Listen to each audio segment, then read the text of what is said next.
Yo mga boss, so meron tayo ngayong gawing motor na Skygo 150. So magpalit tayo ng clutch lining mga boss. So dito mga boss, pwede natin itong panoorin mga boss, 5 minutes lang to mga. So dito nga mga boss, nagbaklas na tayo ng mga tambutso at lahat. Gusto ko tanggalin tong makina mga boss kasi sa gabal dun sa pinakaloob. Di kasi natin mabuksan yung kabilang right side mga boss kasi nga tukod dun sa may sidecar niya mga boss. So ito mga boss, binuksan na natin yung kabilang right side mga boss. So sisilipin natin dito mga boss kung talagang anong nangyari sa clutch lining mga boss kasi bago namin to inayos mga boss, ayaw talagang tumakbo so gumagapang lang. So hanggang pumakat na mga boys, ayaw nang gumulong ng gulong. So ito mga boss, pagbukas ko, ayan, sunog yung lining mga boss. So umiikot na yan mga boss. So umiikot, ayan, nagkapata na sila mga boss. So ang ginawa namin ito mga boss, palit lang tayo ng lining mga boss. So yan mga boss, salamat sa mga hanggang di kong umabot ka dito mga boss. So ito na mga boss, ang full video mga boss. Ang trabaho natin ito mga boss, palit tayo ng clutch lining at saka maglinis tayo ng carb mga boss. So let's go.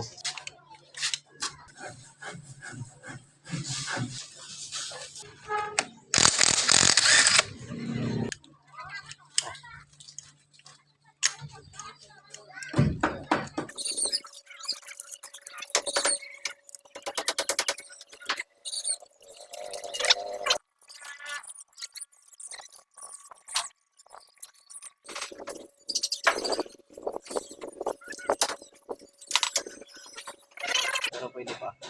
Lahat sila kong gamit. Tumukap mo.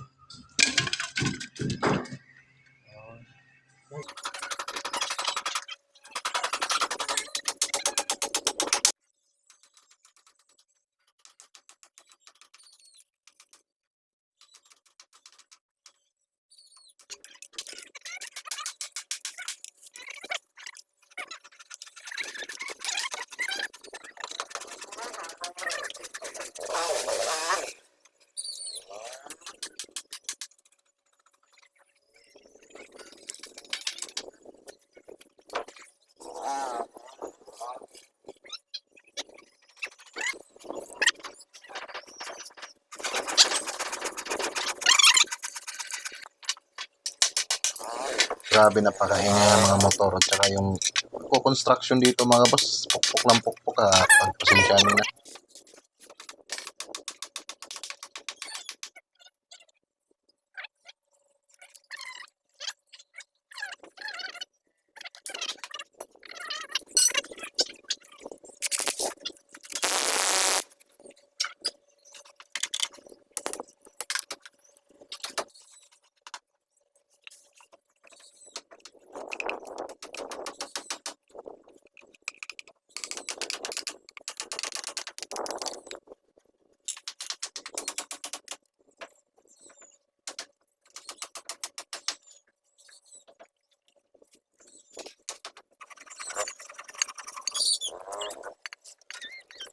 So dito mga boss, naikabit na natin yung makina mga boss, no? So carb na naman tayo mga boss, mag-overhaul tayo ng carb mga boss. So let's go mga boss, carb na tayo, tapos paandarin na natin.